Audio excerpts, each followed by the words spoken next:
So, today I have 4 awesome gadgets under the price of £20 for PlayStation's Dualsense controller, including a quick guide on how to change the faceplate. And we'll start with this battery pack, which is always handy to have around. This one is from a company called Nixie Go, and it retails for about £17. It has 1500 mAh, which can add up to 10 hours of active gameplay, and it can be fully charged in 3 hours using the USB-C cable included.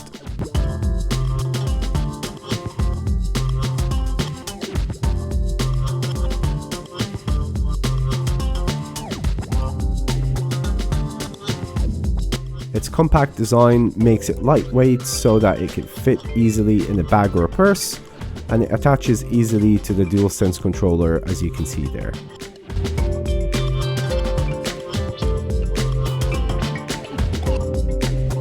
There are LED indicators on the back to show you the battery's remaining power, and the output port has a built-in automatic design that shuts off the charging function when unneeded. That helps the battery to protect from potential discharge or damage.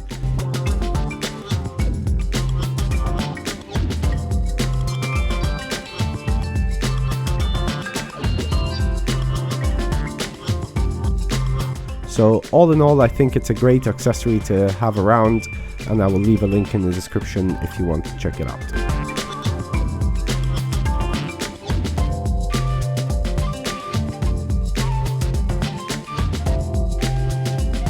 Next, we have a charging station that is very similar to the one from Sony with some additional features.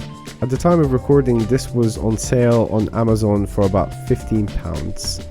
It of course features the double charging ports, and they claim that each port can reach up to 1.3 amps, and that means that it could charge up to 50% at 30 minutes or 80% at 60 minutes. It comes with some freebies, a USB-C cable, and of course a quick start guide. It has a similar design as the official PlayStation 5 dual charger, and I will do a comparison so that you can see the differences.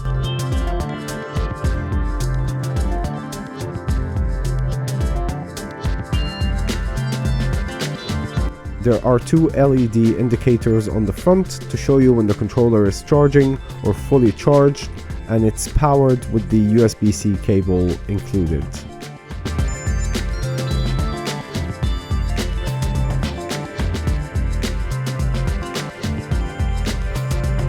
Now, compared to the Dualsense charging station, you can see that it is slightly smaller in length, but it is also a bit wider.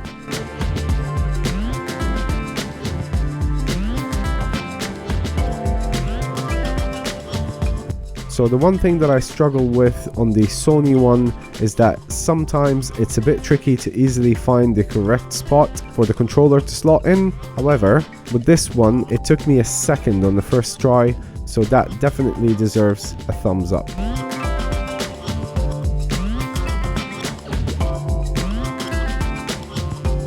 And finally, just making sure that it does actually work, and as you can see there, the controller is charging.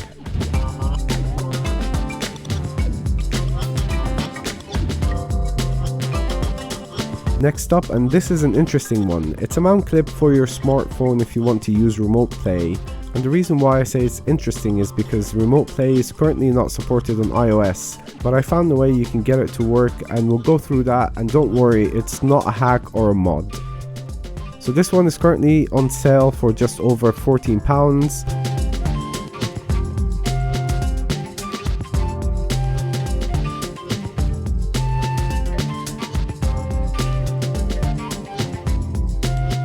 Inside the box you'll find 2 separate parts, one for the controller and another that they call the X-shaped clip, which has a design that can make your smartphone more stable and not easy to fall. The clip can be rotated 360 degrees, and the controller mount can be adjusted to a maximum of 180 degree, so you can adjust it to your most comfortable viewing angle.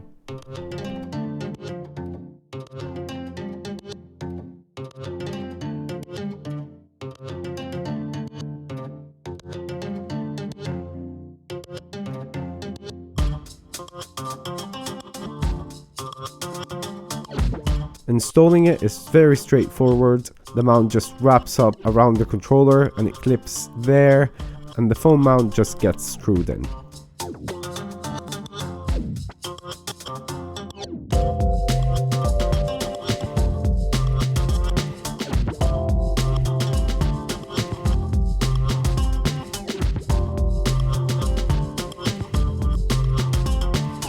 And that's it, you're all good to go. Well, unless you're using an iOS device, in which case what I found works the best without hacking or modding anything is simply following the instructions that were posted on this group on Reddit.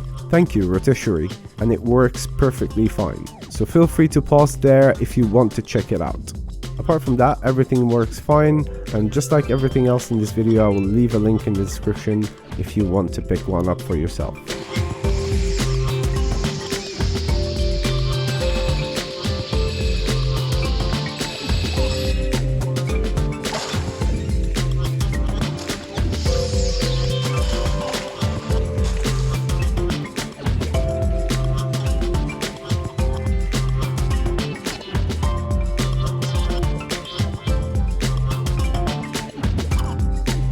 And finally, we have my favorite one, and yes, the gloves are off because we'll need to use some tools for installation, but this is the easiest customization you can get done on your Dualsense at the moment. It is of course the Dualsense faceplate. So it comes in a pack of 2, and I thought I was going to have to use my own tools, but they actually send you one in the box, so that's really good. All you need to know about removing the plate is that you have to start here at this corner, insert the tool provided and slowly lift it up, and that's it, you're all good to go. You just repeat that on the other side and off comes the plate.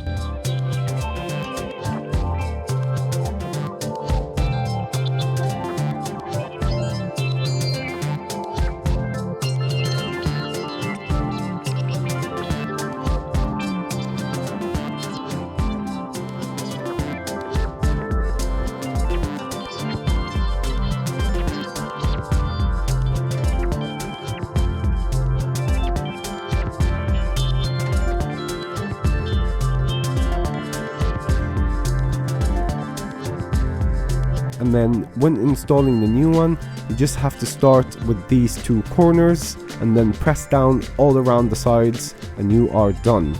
And I have to say, it does look really, really good.